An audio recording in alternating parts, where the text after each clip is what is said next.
Yeah, about that, Prof. I know I handed in my assignment a few days late, but thank you for understanding. Yeah. Say like I think, and you put in the ums and the who's and stuff like that, and that is so me too. Yeah. You know, like I think what And it's part of personality. Everyone wants to sort of put everyone in this robot bubble. Like I call it the sort of like Tony Robbins training, and I love Tony Robbins, and I think it works for him. But but I think sort of like the kind of self-help and like leadership TED Talk empowerment circuit has sort of cartoonized it to try to create these cookie cutter empowerment vocabulary, and I think to an extent I think it's helpful, like understand the psychology of why we say certain things and how we can sort of shift our communication to be a little bit more confident, but like doing it almost like it's like the language police, and you're not effective or powerful or a business person or professional if you don't stick within this script. It's so limiting to just personality types, because years ago I was into this it's called human design system. Okay. I'm really into like all these esoteric things like the Enneagram and like Myers-Briggs and these personality tests. And so there's a personality kind of test called the human design, and it goes back to kind of like understanding different people's natural personality types or the way they sort of like to interact with people, like emotionally, based on when they're children and how they communicate. So there's people who by nature they're initiators. They're the ones who like to get people motivated and start things, and they will like jump and take the lead. Then there's people who are more, they need to be invited, so it's like by knowing whether you're kind of like an introvert or extrovert, so similar to that. Right. But you can sort of discover who is what when they're a child by the way they communicate, because like I think the ones who are the more like I'll just call it extroverted because I don't remember the human design language, they'll, when they're little, before they have language, when you ask them a question, they'll be like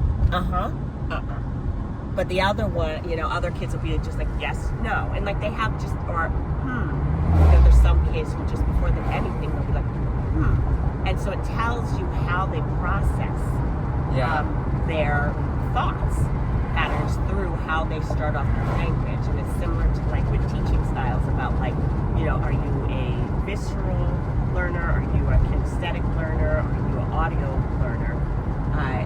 If you're like, well, this is how I feel, usually you're a visceral learner. And if you say this is how I think, that you're usually kind of like more a visual audio. So I feel this, or I think this, or I experience this. So people who kind of have these certain learning styles tend to speak in that language. Right. Or if there's some out of balance, say by nature you're more of a like I said, a visceral learner, which is I am, your language really should be long. Like before you are asked like a deep question, I feel, because it helps you tap into your feelings. Now, I always say I think, but I think it's because I've been conditioned into sort of left brain mentality, and really to be more in line with my personality before it was skewed, it would be better for me to say like, well, I feel, because then it gives my brain that pause to go into my feelings. But I go into I think because I get neurotic about stuff because of just certain childhood conditioning. It's like what's logic and what's emotion. Yeah, and like how that do you balance. naturally process it? Because some people process information through the mind first, and some people process the world, I should say, through like, okay, you have to sort of have a practical understanding of the world, and you have to have that thought process first in order then to understand how you feel about something. Some people have to have that feeling or that vibe of something first before they can process their thoughts. Right. And so our language that we tend to use is more of an indicator of our processing system as opposed to whether we're confident or no confident. Yeah. That'd be perfect. This is what I do to get here. Yeah. Oh, awesome. Yeah. It's funny because of Because you come up classy the other way, right? you can come up that way, and because I've been kind of back and forth between this and also the show that I'm directing. Like we had one rehearsal at Naugatuck, and then we've been having them at the First Congregational Church, kind of going back and forth a little bit. So I've been entering through Waterbury in all different directions. It's funny. So that is so awesome. So I didn't realize you were directing it for City Youth. Is this for City Youth? Yeah, for City Youth. Wow. Yeah, That's so it's interesting. It's the last time I directed something, it was a prerequisite for my BA. Big trucks on the highway always freak me out. But yeah, it was a prerequisite. So I remember I enjoyed the process, but because it was my senior year too, I was thinking about my other classes, and like there was that pressure of what are you going to do when you graduate and stuff like that. So I felt like I couldn't really enjoy it. Yeah. And then I went to grad school, and I just focused on my acting. And then and grad school was the Actors Studio? Yes. Okay. Yeah. I went to WestCon for my undergrad. Oh, okay. And so what was I saying? So directing. So yeah. It's so funny because like I've always taken these like rides by myself. So to have like company and good company, I'm like. I know, and it's funny too because you have to pay attention, and it's like, whoa. Yeah. But it's fun, isn't it? It is. I love it. So much fun. Thank you, Shakespeareans, for a wonderful show. Thank you to everyone who made it out, everyone who came to our show, and also thank you so much to anyone who couldn't make it to our show but was with us in spirit and supported us along the way. Thank you so, so much. We really appreciate you. Welcome to the reunion. Set us up so Jessica can actually like. Okay, so am I asking the questions and I feel Oh, thank you. Always when it came to the title, I gave like Steve Veto power because it's from his series, Not Disposable, and it's centered on his work. So it had to respect like what his original title was. So whatever we came up with were just suggestions, but it's the anchor, the foundation, the heart of this show is from Steve's work. So it's about what's respectful for him. Which I mean, it started out that it was inspired by my work, but Myros and this whole group, she said I had veto power, which made me really uncomfortable. but not in a bad way, just like I think the level of respect for one another that is such a deep vein within this group is just extraordinary. And so, I think we just kind of landed on it as a title and went with it, I don't know. Next question. We knew that we wanted a blanket, and Myro sent a text, one of her many texts. We have many text chains. 16. 16. Yeah, Sorry. that's okay. 16 collages. And we met at an open mic in Woodbury at a Woodbury Arts Alliance event. And I don't know if everyone knows, Myros hosts a cable access show called Speak Your Mind on Newtown Cable, and promotes and shines a light on all kinds of different spoken word artists, poets, and invited me into the studio. And as she walked me out after we taped, she said, and I quote, "We need to collaborate on a theater piece inspired by you." And I was like, wow, that's a cool idea. And then she started storyboarding. She kind of pulled out a storyboard, but she had already begun. And I was like, I think this person is really like super authentic and just totally means this. A lot of times people will say, oh, we should, or, oh gosh, we've got to. She totally was on it. And I've just been astonished. Like when we say, okay, the work was inspired by my work, it was, right? It was. And I really appreciate that. But the vision for this piece was her, and so much of that storyboard you witnessed on the stage tonight, and I just think it's astonishing. And then we were blessed with this company of people. You know, some of us, Myros brought in, like Sam and Dee and Naya and Kat. Yeah, I'm just looking at you. And Kat. Kat joined us, by the way, on Thursday for our final rehearsal, and then performed it last night, and started out by saying, "I'm not a performer, I don't act." And I'm like, when I saw her for like a minute, I was like, yeah, you did. But so this group, and then Connecticut Theater Exchange sent us Travis and Tom. Literally sent us Travis from heaven. And we didn't know he was going to be there because in the shuffle of all the correspondence, I missed an email. We needed a person. We were rehearsing for the showcase the next day, and all of a sudden, hallelujah, he walked through the door. We're like, And you're like, who is this? I was like, I'm in the show. Here in the show. It was God sent. Connecticut Theater Exchange. This was their third year, I believe. Kent Burnham and Tracy Liz Miller, and their mission is to help theater artists create new work. And they gave us a grant to do the work. It was a 3-day intensive, meaning we wrote the script in 3 days. We met the actors on the third day, and we rehearsed it that day and then performed it. And Jessica was there. She had been invited by Dee, and she said, "Would you like to produce it at Shakespeareans?" And we were like, "Heck yeah!" But all along the way, like the magic and the blessings that have come through these people that have just been incredible. And so I'm always totally overwhelmed that this started with me making a collage to honor Breonna Taylor on her birthday.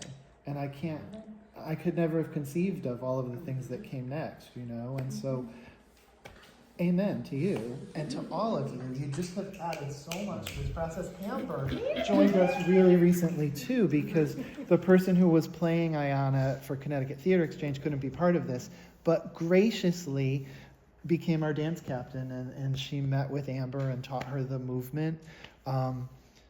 Myros put out a call on Facebook for someone to play this part.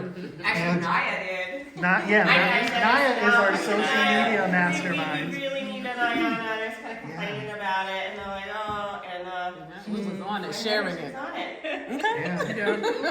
But as soon as a lot of people contacted me, and I went through and I called you in, but as soon as I saw your face, and your essence and your energy was just bouncing off the Facebook page, and I'm like, I'm just I'm praying, please let it be. Yeah. I think it's Amber. It has to be Amber. I know it's going to be Amber. Yeah, and I saw that you were like really overwhelmed by it, so I wanted to kind of like calm it down by like sending out the casting call, because I'm like, I know it's going to work out, it's just a matter of how, because it's like everything always works out for Steve. Like he just walks down the street and it's like, oh, I found a piece of paper that'll help with my collage. Is that true? Well, tell the story about the blanket. Oh, yeah. Because Amber doesn't know the story. That was very cool. We knew that we wanted a blanket, and Myros sent a text, one of her many texts. We have many text chains. Does someone have a Disney blanket? And I was like, I know I don't have a Disney blanket, but in our, storage in an apartment that we have not yet moved out of, after we moved into our house, I was like, I think we have a Care Bear blanket. And I went in my daughter's closet, and there was this Disney princess blanket, which I have no recollection of her owning as a child, nor does she. And it was like sent to us, and then we saw the photo of Ayanna in front of basically this exact blanket with the princess. Exact. And there were so many things like that. Like and Tom was one of the actors that Connecticut Theater Exchange gifted us with this wonderful person. He came in kind of just to observe that first day, and we were like, we're about to read the script. Yeah. Sit in and do it. Yeah, And it was yeah. so That was you. You were like, just jump in. And I was like, okay. So it was great, yeah. I ramble. My name is Parlato, which means spoken in Italian, and talk and talk, so don't let me do that. For me, okay? Does anyone out here? Elijah, do you have a question or something? Once I know your name. You don't have to. Hi everyone. Hi. I don't know. I guess what was everyone's like number one challenge working with such a difficult piece, and then something they took away that they'll carry with them after this. Those are great. Yeah. Drag it down the line, start Amber. Like this. It's always the first one. Like, wait, what? Challenge. Or something you took away from doing this. Well, I have to answer them. I think, and this is going to sound really simple, I think my biggest challenge was responding like in character to Tyler's Blue Lives Matter line. Like, in my heart, it was just really hard, but we are all people, and we all do have hearts and souls, and that really like grounds me in that particular line. So that's like my one personal challenge. That's like an outside activist. And what will I take away? So yesterday was the first time that I had the privilege of doing this in front of an audience. And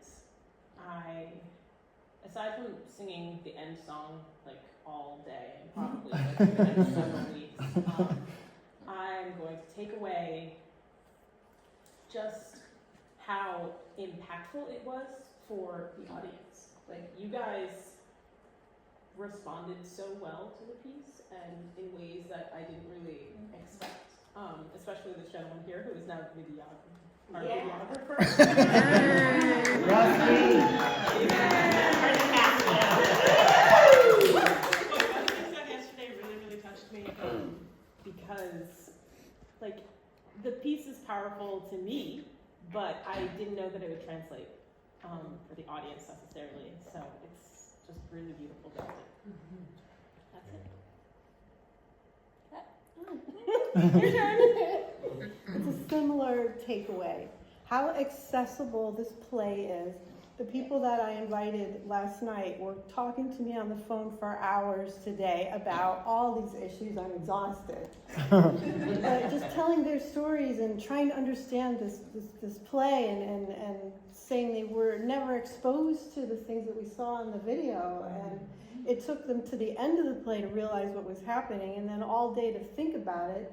And they couldn't stop talking about it, and that's just beautiful. That's the point.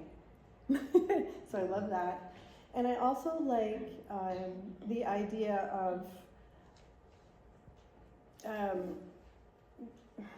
in a very innocent way, openly discussing our tragic history as it applies to right now, and in an open way talking about, who am I to do anything about these problems when I don't look the same?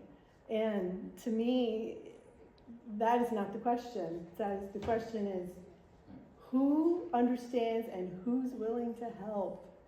And who's willing to sit here and listen? So that's the beautiful piece. I'm taking that away. Sign language into a show that's going to be performed the next day. And it turns out beautifully. Thank you. Yeah. A challenge that I imagined, this is going to sound like so self-important. A challenge that I imagined, because it was inspired by my work, was that it would be tricky to sort of give up ownership of my work. And that totally was not a thing, because it wasn't about, inevitably, it wasn't really about my work. It was about our work, and it was about what could be brought to my work and how my work could be used in an even more impactful way. So that ended up not being a challenge at all because of my takeaway, which is this seriously incredible group of people. We could not have asked for a better company to work with. And that includes you, Jessica, honestly, because you've just been so... Tech support. Yeah, thank God. Yeah, you know, and I guess another takeaway is there is so much more work to be done. Yeah. You know. Stay up really late. Yeah. I don't usually stay out this late. No. And what was your favorite part? What did you like best? Or a couple things that you liked best about the show? Socializing with people. Yeah, especially this one, right? Isn't she great? And that one. Well, I didn't know they did. And those two. Yeah. And the audience. Yeah. That's the queen. Yes. And also, I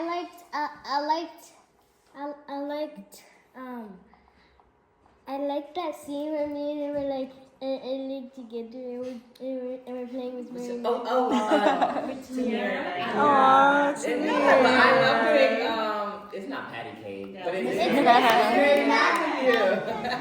Yeah, but yeah, that. yeah, we're excited. Hashtag challenge. I love that scene. Sounds such a little scene, but it brings so much joy. So cute.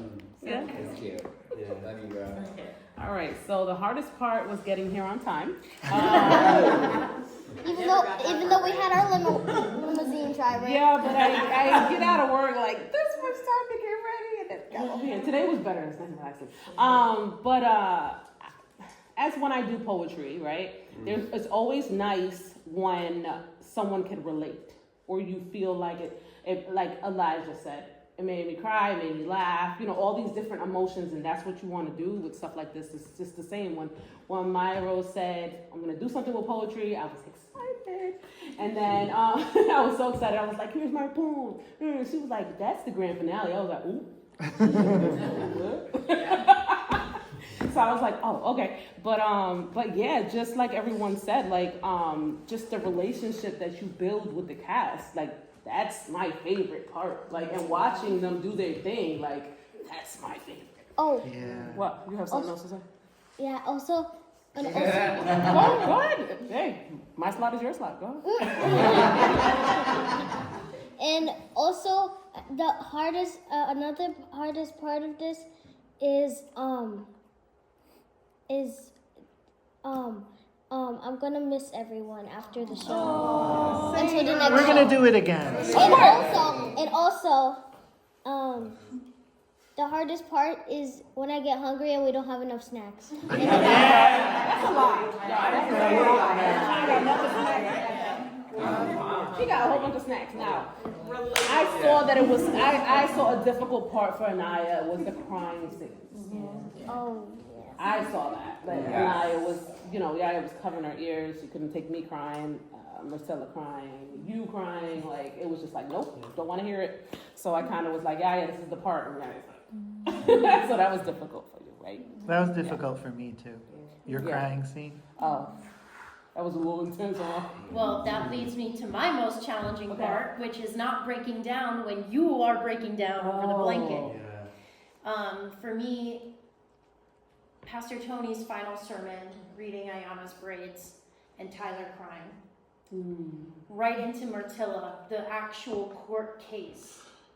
Hearing her say, I'm sick as hell, is very difficult to listen to.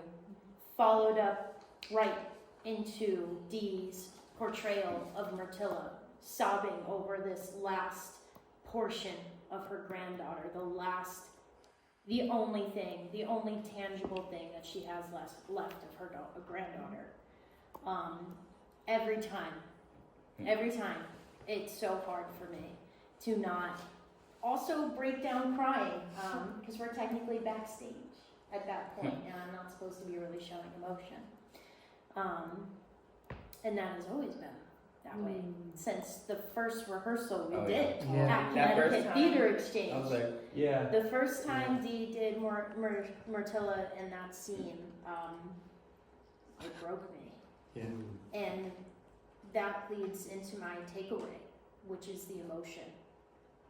The emotion of this show is something that will stay with me forever, and I will carry it with me forever, and I will use it to lead my life forever. Every step I take, every conversation I have will always be in the shadow of Myrtilla losing her 7-year-old granddaughter.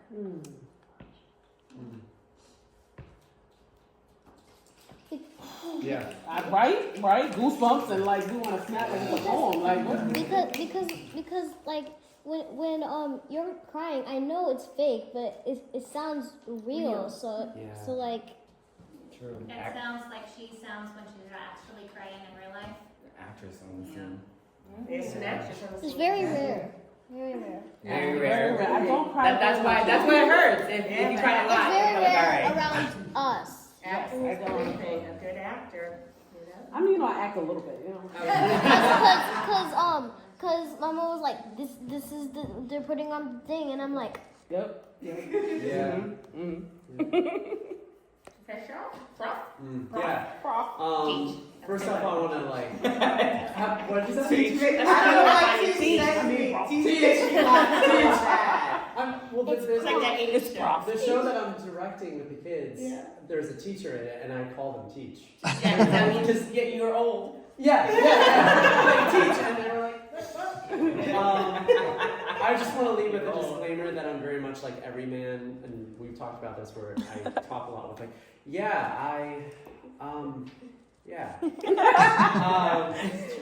but I don't know if this was, I think just a challenge that I was thinking about in general. When I first met these lovely people at CTX, and the first time I read through the script, and going through it and understanding it, and thinking about how this work and this material and the subject matter, there's a lot of people that just even lack the compassion to want to sit down and hear it. You know? Not in my, and I think this is what I was trying to articulate the other day, was I know people that I grew up with, that I went to school with, that I work with, that very much, I don't want to say close-minded, but they lack that compassion. And I just want to acknowledge everyone in this room, everyone that worked on this piece, the actors, the writers, the audience, like we all have that compassion that is very lacking today. So I just want to thank you.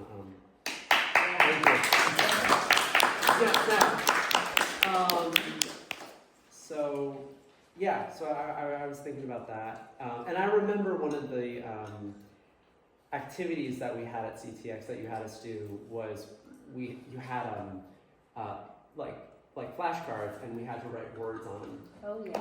And this wasn't a challenge for me, but it was something I was really thinking a lot about. Was I wrote "learn," and I just carried that in my pocket the whole process.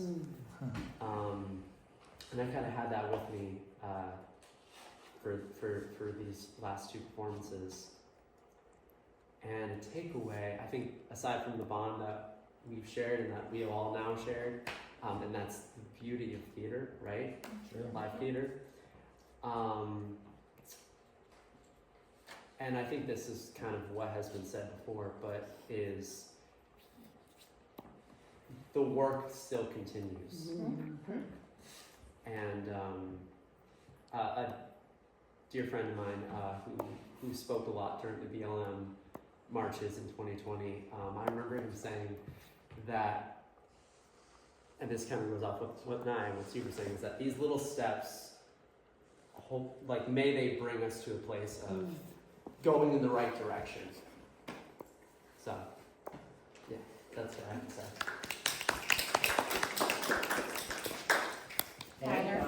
Yes. His real name is Travis. Yes. Not roast tomatoes. I think it's completely different than his character. Trust me. Yes. Oh, absolutely. If I can be honest, I feel like I struggled with a few things, but I think the biggest thing is being Tyler, because I'm so not Tyler. Yeah. I'm so emotional, and I don't know. Before I came in and stepped into the role, Tyler was written as a white man. Yes, he was. Yeah, he was. And then I joined. I'm not that. But I'm not sure if anything was changed Nothing. when I came in. So I went on stage as Black man and did these lines, and it still hit not the same, but it still hit a chord. Mm-hmm. And I know people that are who I was tonight, which sucks. Mm-hmm. Because while we're trying to move forward, there are people taking steps back in the space I am in, which then leads people that are not me to be like, see, they don't think that, so I'm not gonna, and I can because I know them, and I know you know what I mean. Mm-hmm. So that was the most difficult. I think that Blue Lives Matter line, literally, I'm like, I hate it coming out of my mouth. It's the worst thing because it also feels like I'm like, when everyone hears that, everyone's gonna be like, oh, we know that line, you know what I mean? But people genuinely think that way. And I don't know, someone who sat in an audience and watched could have been like, Drew.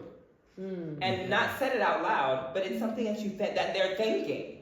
Like, well, yeah, it does. It do.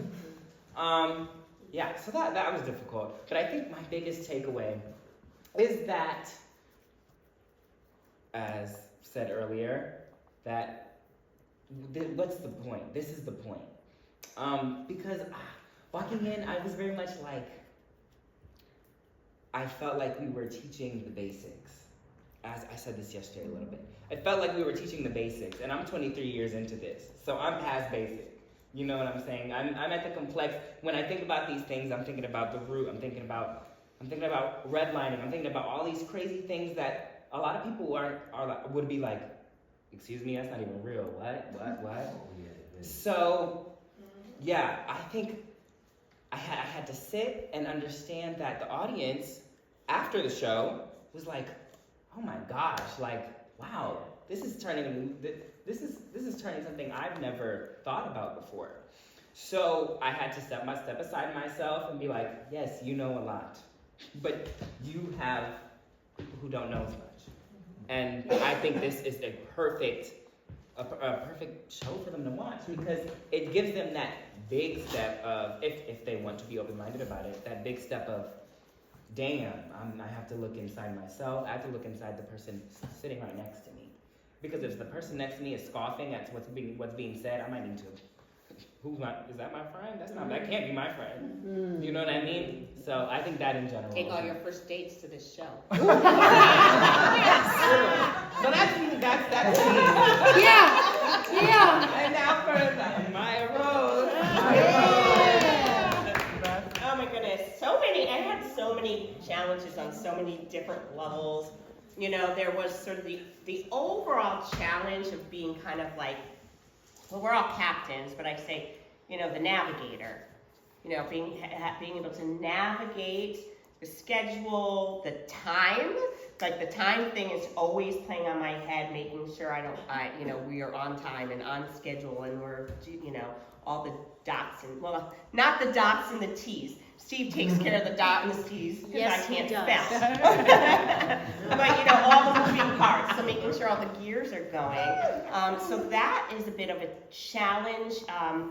For me, like not wanting to step on people's toes or be like demanding or boss, but also the practicality of having to get stuff done. So learning how to kind of like step into my power in a way that's still humbling and flexible, but also exacting, because like I know where we need to go, what needs to be accomplished, and I have to be able to like I said, move that bigger sphere so everyone else can do their thing. So that's still my biggest challenge, in learning how to sort of step into that with humility and flexibility. I knew, so this is a person who I feel like I can work with and have, go through my own stumble of discovering my role and his role without it being a power trip. And Dee, I've known you a long time. I knew I wanted to work with you. I knew your demeanor. I knew your character. Sam, I knew her. And then, of course, to share this with my niece Naya, that's like my biggest takeaway because I've known her since she was a baby and I know how talented she is. The other challenge was kind of similar to you. It's like being sort of territorial about my vision and being afraid of having to bend it. Because it's like the visions came so clearly to me, all the time. And, even before I met Steve and knew I wanted to wrap my vision around this, I knew I wanted to do a show around spoken word. And I knew I wanted to highlight spoken word artists and have them be themselves. I wanted them to keep their name. And so then when I got introduced to Steve and the Ayanna, Ayanna was so on my mind. She was in my heart. She's still in my heart. The very thing, when I brought Naya to the library, the only thing I wanted her to see of all the collages was Ayanna. Remember, I stopped you, I'm like, look. And I made her look. I'm like, just look. Just keep looking. Just keep looking. She was the muse for me. She's the one who kept coming to me. And there was a little bit of challenge at the workshop where, there was different directions being poured out. And I almost acquiesced. I almost was like, oh, okay.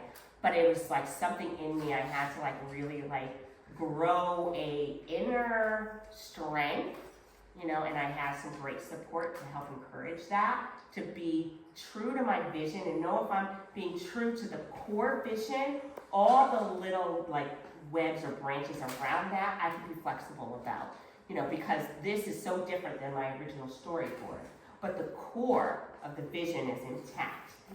So that was a great takeaway for me, is that sort of trusting that, I know where my line in the sand is. I know what I'm going to fight for and stand up for. So all the other stuff doesn't quite matter. I had said to both Naya and to Kat, I'm like, if I'm ever being resistant about an idea, my safe word is let's role play it.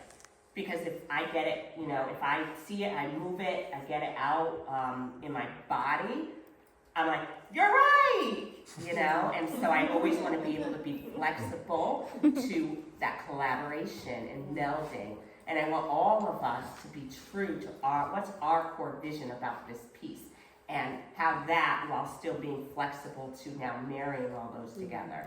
So that was my challenge and my takeaway. And my other biggest takeaway is getting to know everyone deeper, and I still am, and I love these contemplation questions that Naya's been bringing to the table with the documentary, because that's kind of another personal core thing I'm really working on in my life, is getting away from sort of superficial knowings of people. I think it was you or someone brought up about people in your life who don't talk about this stuff, or this not in their forefront. And it made me think of people who I talk to on a regular basis who act like it's on their forefront, but when it came to the show, cricket, they didn't want to hear anything about it. And I was like, oh, and it really was hurtful. It's still hurtful. And I'm like, why would you engage me in this frivolous conversation about it, but then not support the very thing that I'm doing as a person you love and care about to change it? And so it made me, again, remember, I need to make room in my life so that I can deepen these relationships, and the relationships that, my dear friend right here, my neighbor, of the people who have showed up, and, on this level and a different level, we're getting to know each other really on a deeper level, and letting those relationships unfold. So that's my takeaway for this, but also into my everyday life of who I want to engage it with and how do I do that deeper. I think we should take one more question, because it's almost 11 o'clock, and I see lots of yawns out there. Yeah. Not me today. Yay!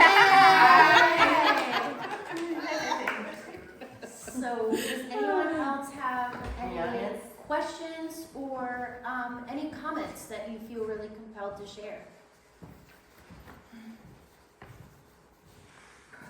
Go ahead. Speak your truth. No, I know Steve, he was my English professor for 3 classes.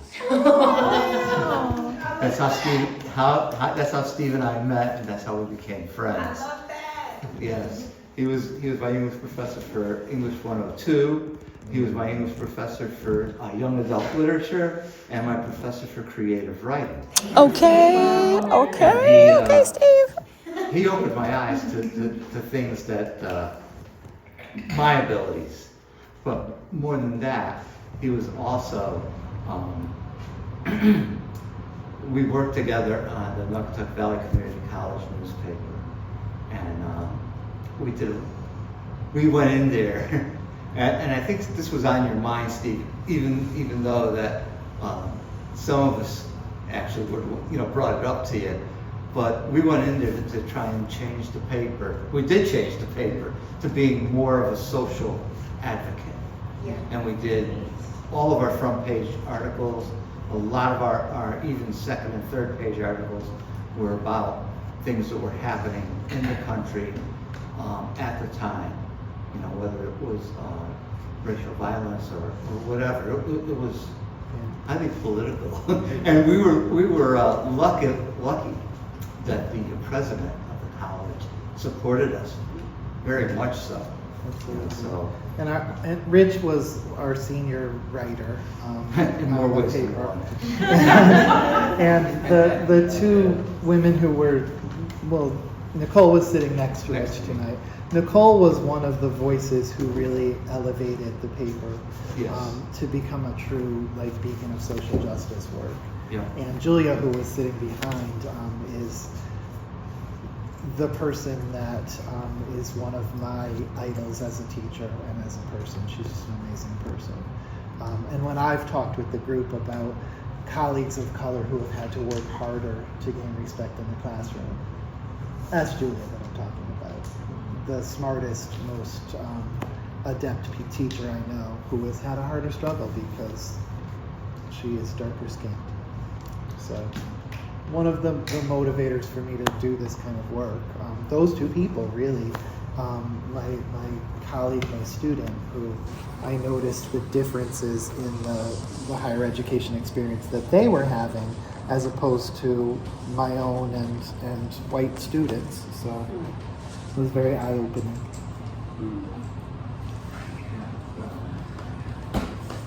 I'm probably like the oldest person in the room here. Thank you for that, because I always am. You know I have like 10 years on it. Not quite. I just entered my 70s earlier this year. All right. But one thing in Steve's work has, this place tonight actually has brought to mind to me. I grew up, I was born in the 50s, I grew up in the 60s. I got to see Martin Luther King live on TV, but live just the same. And I witnessed John Kennedy and Lyndon Johnson with the Civil Rights Act and the Voting Rights Act that are now being hollowed out by this, I'm not going to even call it an administration, this regime.